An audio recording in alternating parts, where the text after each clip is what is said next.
hoy esta mesa trata sobre enfoque de género y el tema que se me ha asignado para esta ocasión es discriminación basada en género en tiempos de pandemia. Para empezar, quisiera repasar algunos conceptos para que todos y todas las presentes estemos en una misma línea argumentativa respecto a qué se entiende por discriminación y qué se entiende por género.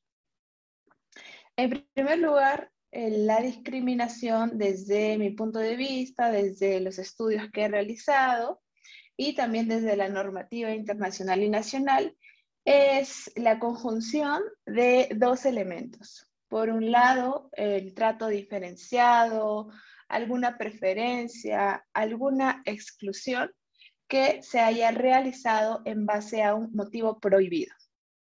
Motivo prohibido, solo para recordar, son estas categorías que históricamente han sido, estas pertenencias a ciertas comunidades, a ciertas poblaciones, que históricamente han sido objeto de exclusión, objeto de tratos discriminatorios, objeto de violencia, como es, por ejemplo, el género, la etnia, ciertas nacionalidades, religión, etc. Entonces, esto es para el derecho internacional y nacional, la discriminación. Sé que la siguiente panelista va a hablar de interseccionalidad, entonces simplemente voy a acotar que la discriminación puede darse por diversos motivos prohibidos que pueden estar en conjunción en una sola persona. Puede que esa persona sea mujer, sea lesbiana y sea de una etnia o de un pueblo indígena que ha sido discriminado a lo largo de la historia. Por otro lado, el género también es importante recordarlo como recordar su evolución. Antes de los movimientos feministas, el género era visto como una perspectiva biológica de jerarquía natural, en la que las mujeres éramos vistas como madres, básicamente, ¿no? Como personas no racionales, como personas muy emocionales, y por eso es que había esta jerarquía natural basada en una perspectiva biológica. En la evolución de la historia, los movimientos feministas aparecen y empiezan a reconstruir lo que se entiende por género.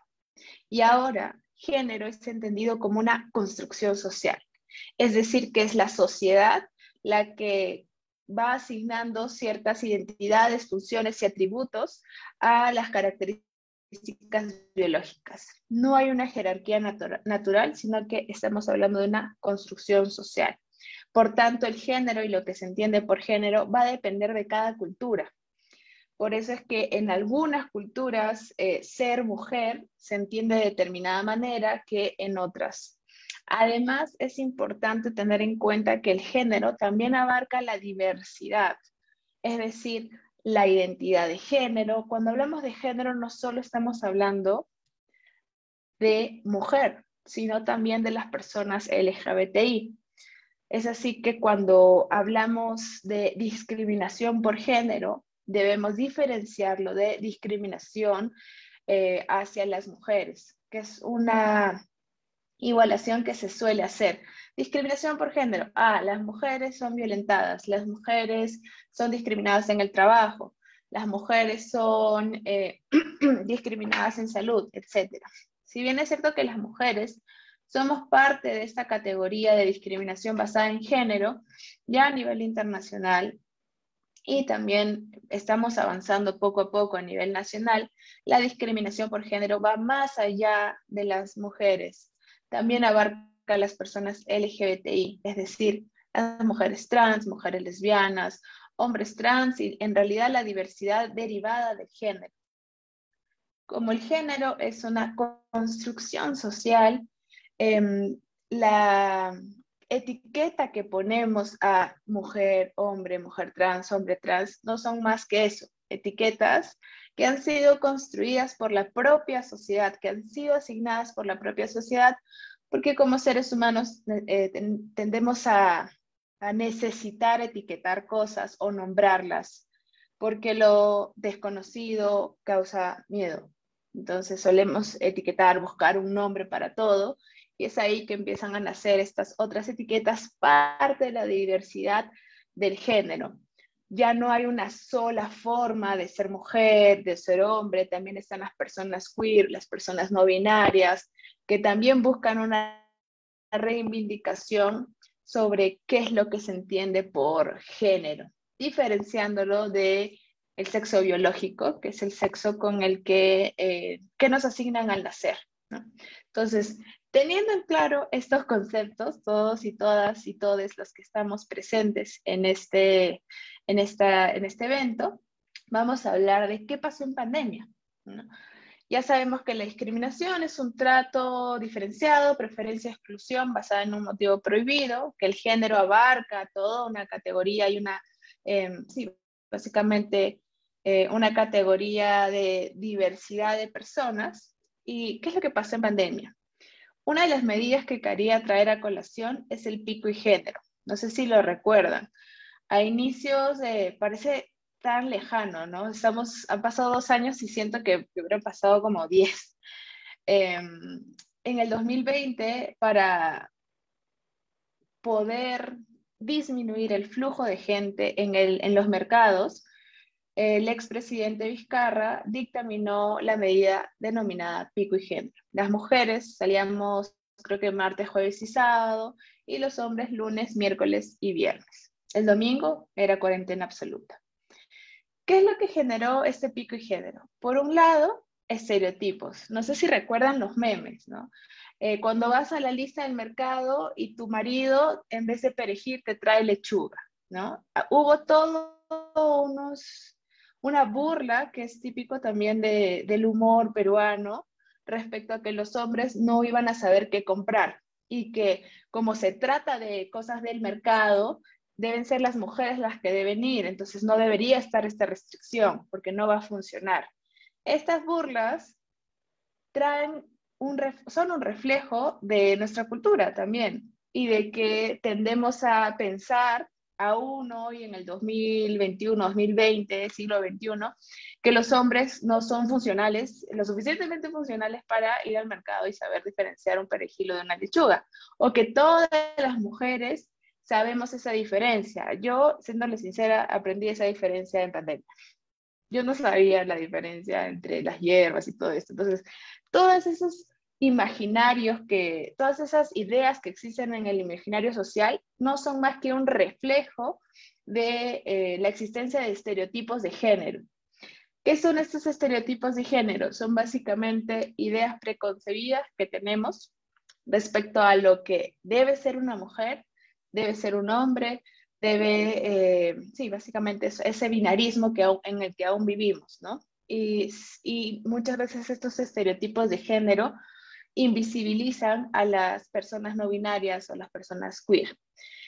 Estas ideas preconcebidas pueden llegar a fomentar actos de discriminación basados contra una mujer que no cumple con ese estereotipo. No es una buena esposa porque no sabe cocinar. Entonces, la violento. El estereotipo de género muchas veces es lo que genera la violencia y genera la discriminación. Y recordemos que la violencia contra la mujer es un tipo de discriminación de acuerdo a la Convención Belén do Pará. Por otro lado, el pico y género también trajo otras formas de discriminación. Por eso he puesto la bandera trans. Muchas mujeres trans, ¿por qué? Porque las mujeres trans suelen ser más visibles,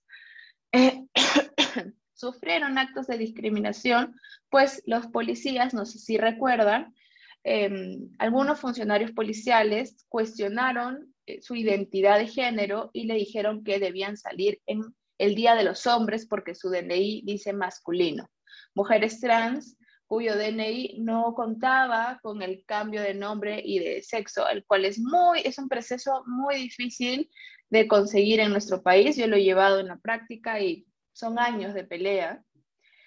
y incluso llegó a ser no solo acto de discriminación, sino actos de violencia, porque algunas mujeres trans, no sé si recuerdan, las hicieron hacer ejercicios físicos y decir que eran hombres, a pesar de que ellas son mujeres. Se le cuestionó la identidad de género, sufrieron violencia y eso generó el pico y género. La medida, el objetivo pudo haber sido loable, disminuir el flujo de personas para disminuir los contagios. Pero lo cierto es que no fue más que, en la práctica, las consecuencias no fueron más que un reflejo de lo que todavía nos falta trabajar como sociedad.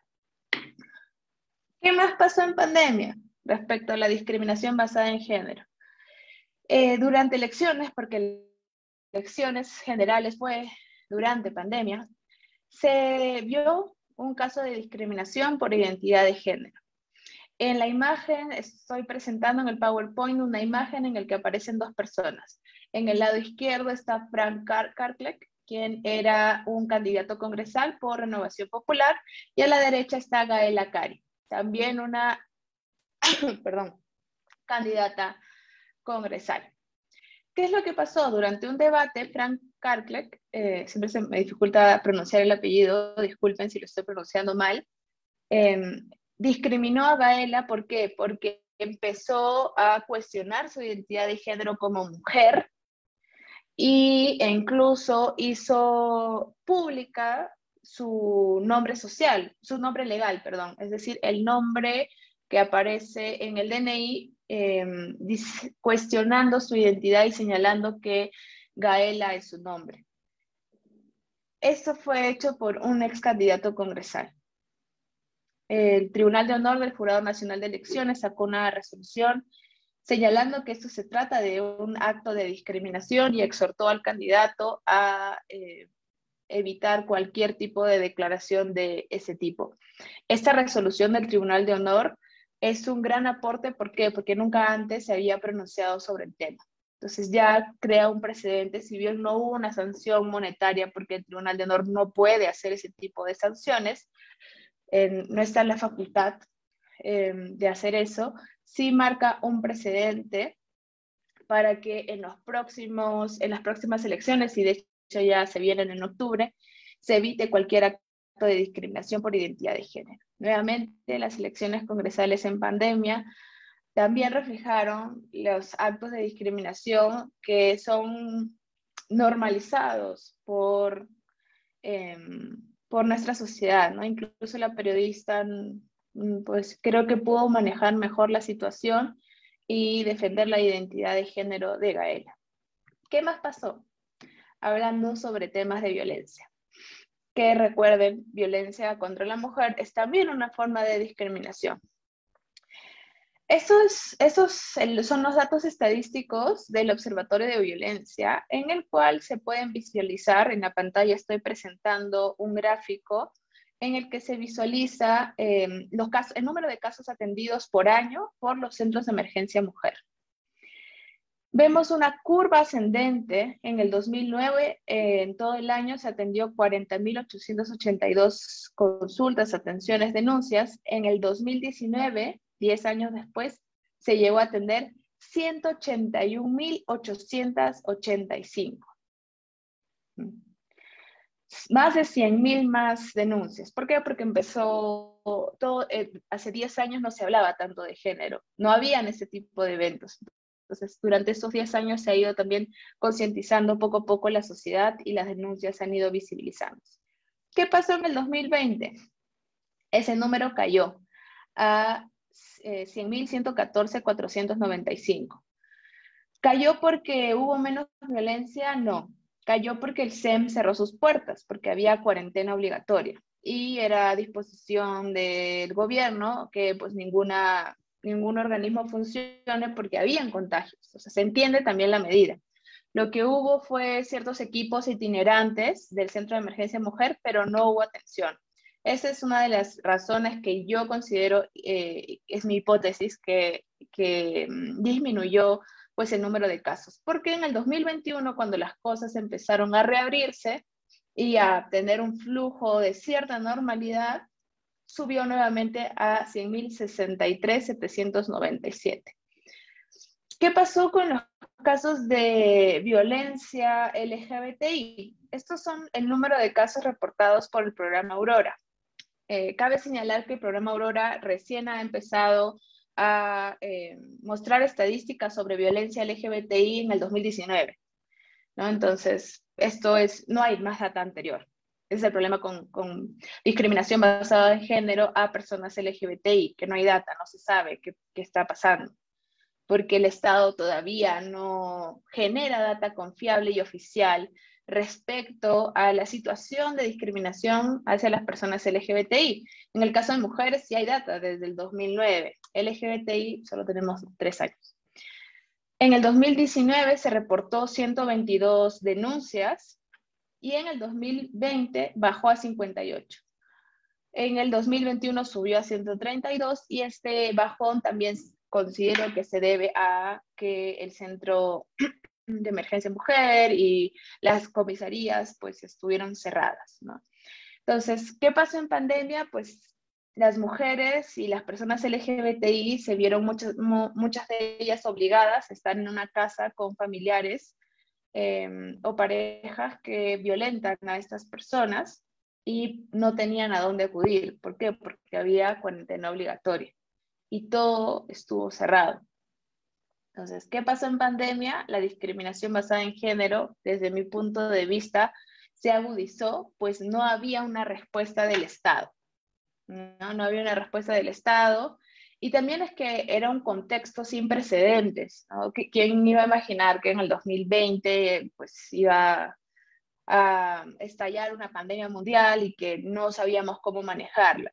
Pero qué reflexiones, y con esto quisiera terminar para no quitarle tiempo tampoco a la siguiente panelista, qué reflexiones nos trae estos casos, estas cifras que he podido compartir con ustedes hoy? Primero que hay procesos judiciales estancados, ¿no? Hay investigaciones fiscales también estancadas. Por otro lado, la salud se concentró únicamente en COVID-19. Muchas personas muchas personas que viven la situación en VIH no pudieron acceder a retrovirales.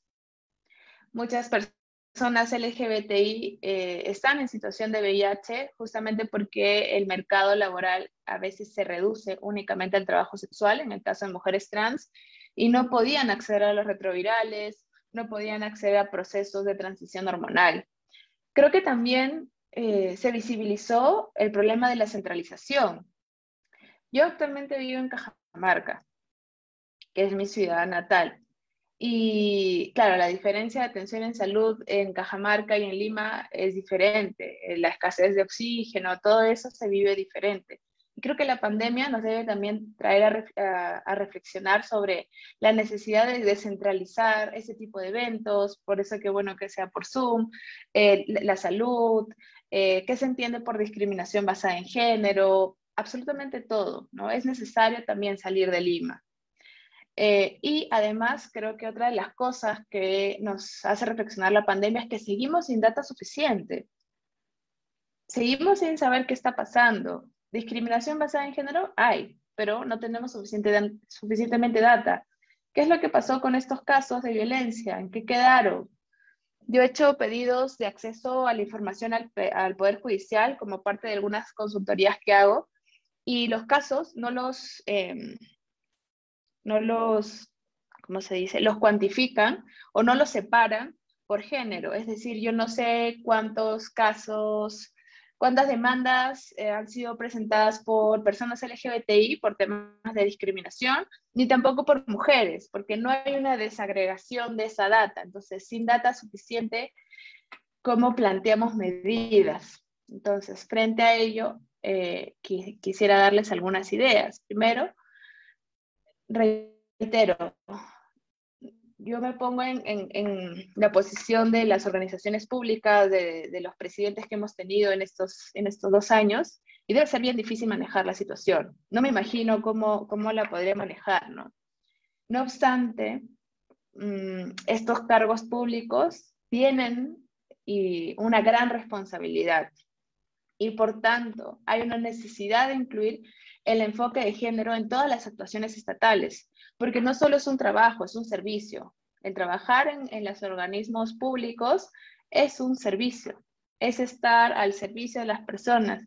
Y sé que lo he visto porque capacito a varias instituciones públicas, he visto los esfuerzos que se está haciendo, aún estamos en camino y se tiene que sí o sí incluir el enfoque de género en todas las actuaciones estatales.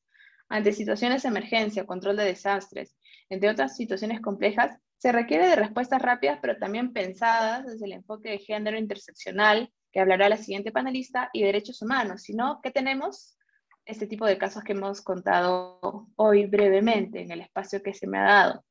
También se refleja una necesidad de indicadores de data para poder entender el panorama de la discriminación basada en género de una mejor manera.